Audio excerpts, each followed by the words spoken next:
Good morning.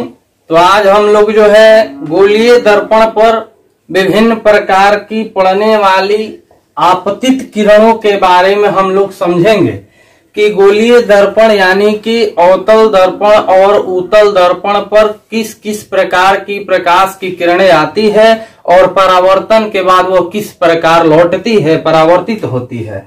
तो सबसे पहले इसमें जो है जब प्रकाश की किरण जो है मुख्य अक्ष के समांतर आती है, पहला है कि यदि जब कोई प्रकाश की किरण मुख्य अक्ष के समांतर आती है तो उनका परावर्तन कैसे होता है, ये हम लोगों का अवतल दर्पण है।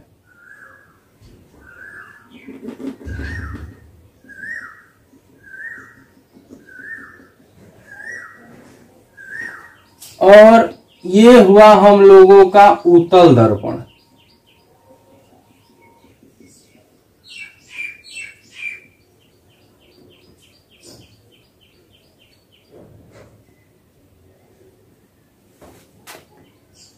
ये मुख्य अक्ष या प्रधान अक्ष है, इसमें भी ये मुख्य अक्ष या प्रधान अक्ष है। इनके मध्य बिंदु को दर्पण का ध्रुव कहते हैं, जिसे P से सूचित करते हैं। तो पहली किरण हम लोग लिए हैं जो किरण की मुख्य अक्ष के समांतर आती है। तो मुख्य अक्ष के समांतर आने वाली प्रकाश की किरण अवतल दर्पण से परावर्तन के बाद हम लोग पढ़े हैं कि अभिसरित होती है, अर्थात मुख्य फोकस से होकर गुजरती है। अवतल दर्पण से परावर्तन के बाद ये किरण जो है मुख्य फोकस से होकर परावर्तित होती है या गुजरती है, जबकि उत्तल दर्पण में मुख्य अक्ष के समांतर आने वाली जो प्रकाश की किरण है वो दर्पण से परावर्तन के बाद अपसरित होती है, अर्थात मुख्य अक्ष से दूर भागती है तथा मुख्य फोकस से मिलते हुए प्रतीत होती है। तो ये पहली किरण हुई, यानी जो किरण मुख्य अक्ष के समांतर आती है गोलीय दर्पण से परावर्तन के बाद मुख्य फोकस से होकर गुजरती है, यानी कि मुख्य फोकस से मिलती है या मिलते हुए प्रतीत होती है। दूसरा है वक्रता केंद्र से होकर आने वाली प्रकाश की किरण।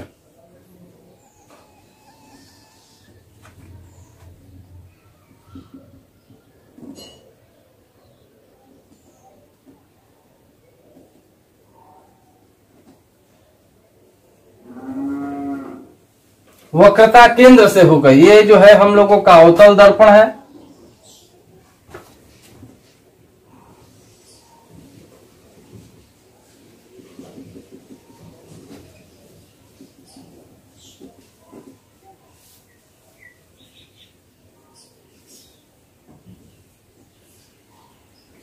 ये हम लोगों का उत्तल दर्पण है। ये ध्रुव हुआ। कराए कि दर्पण जिस गोले का भाग होता है उस गोले के केंद्र को हम लोग वक्रता केंद्र कहते हैं, इसे C से सूचित करते हैं। अब इसमें कह रहा है कि दूसरा, यदि कोई प्रकाश की किरण वक्रता केंद्र से होकर दर्पण पर पड़ती है,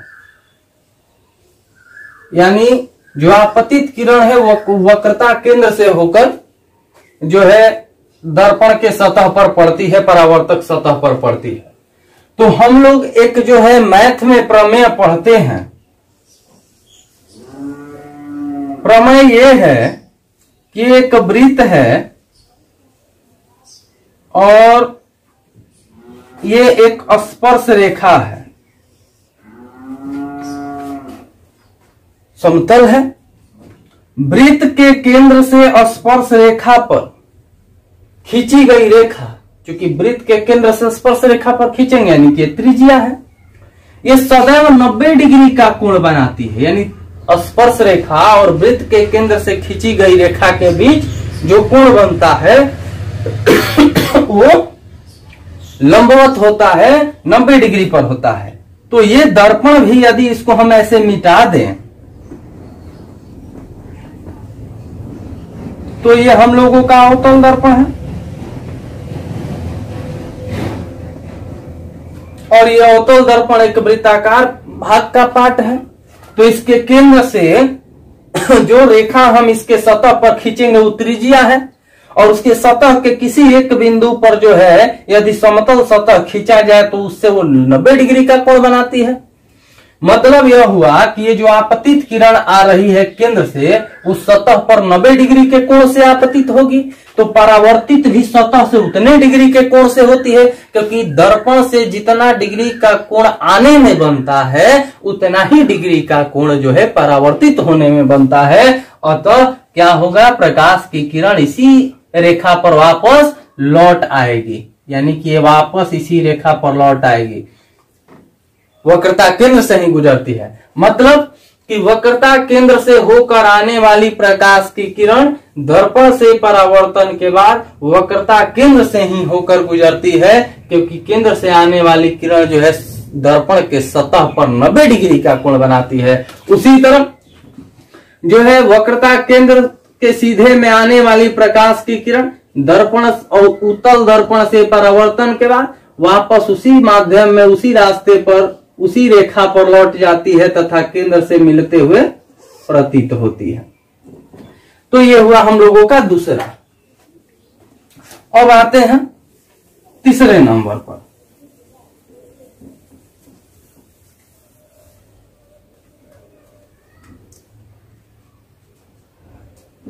तीसरा कहता है यदि प्रकाश की किरण जो है मुख्य फोकस से होकर आपतित होती है, यानी कि दर्पण पर पड़ती है,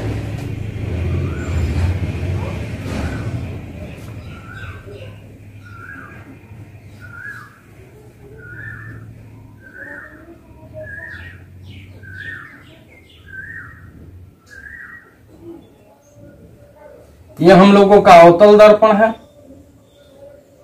ये इसका ध्रुव है,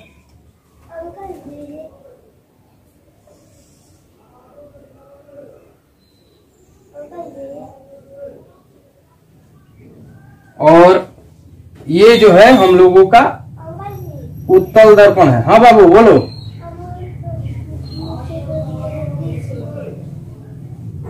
एक मिनट रुक जाओ,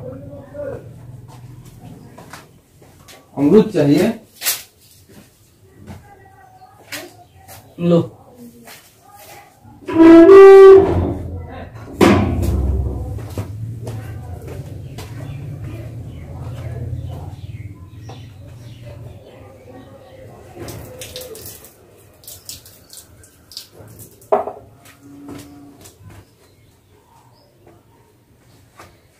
तो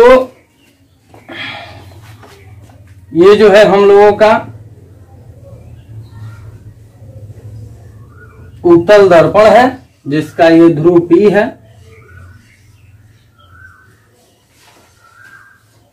ये इनका मुख्य फोकस है।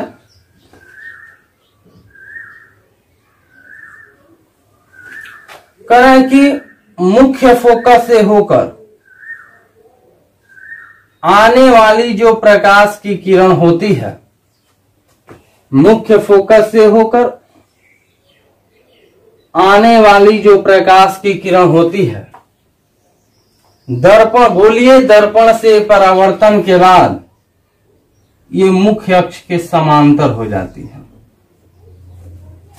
उसी तरह उत्तल दर्पण में भी मुख्य फोकस से होकर आने वाली प्रकाश की किरण दर्पण से परावर्तन के बाद मुख्य अक्ष के समांतर हो जाती है तथा मुख्य फोकस से मिलते हुए प्रतीत होती है। क्योंकि हम लोग पहले ही पढ़े हैं कि परावर्तन के नियम से सतह से जितना डिग्री का कोण आने में बनता है उतना ही डिग्री का कोण जो है लौटने के समय भी बनता है, इसलिए जो है मुख्य अक्ष से समांतर हो जाती है। अब चौथा है कि यदि कोई प्रकाश की किरण ध्रुव पर आपतित होती है, यदि कोई प्रकाश की किरण ध्रुव पर आपतित होती है,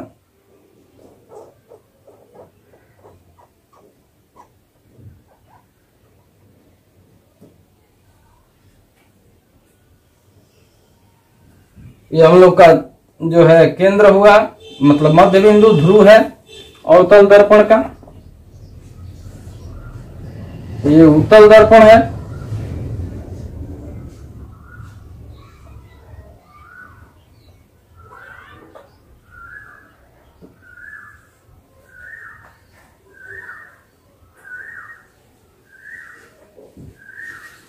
करा कि यदि कोई प्रकाश की किरण ध्रुव पर आपतित होती है तो ये जो मुख्य अक्ष है, चूंकि ध्रुव और केंद्र से होकर जाती है तो यह आपतन कोण हुआ, तो आपतन कोण बराबर परावर्तन कोण यानी उतना ही डिग्री के कोण से ये वापस लौट जाती है। उसी तरह यहां पर जितना डिग्री के कोण से जो है प्रकाश की किरण आपतित होती है, उतना ही डिग्री के कोण से परावर्तन कोण चूंकि बराबर होता है तो ये वापस लौट जाती है। इस तरह से ये 4 प्रकार की अलग अलग आपतित किरण है, जो कि प्रतिबिंब बनाने का निर्माण इन्हीं 4 प्रकार के किरणों से होता है। दिमाग में रखना है, मुख्य अक्ष के समांतर आने वाली जो प्रकाश की किरण है वो गोलीय दर्पण से परावर्तन के बाद मुख्य फोकस से होकर गुजरती है। केंद्र से होकर आने वाली जो प्रकाश की किरण है दर्पण से परावर्तन के बाद वापस उसी रास्ते पर लौटती है, क्योंकि लंबवत किरण आती है। तीसरा है मुख्य फोकस से होकर आने वाली प्रकाश की किरण परावर्तन के बाद जो है वो मुख्य अक्ष के समांतर हो जाती है।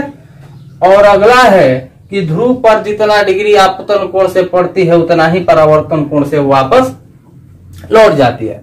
इस तरह से अलग अलग प्रकार के जो है प्रकाश की किरणों को, आपतित किरणों के बारे में पढ़े। किसी भी प्रतिबिंब को बनने के लिए इन्हीं आपतित किरणों का हमें उपयोग करना होता है।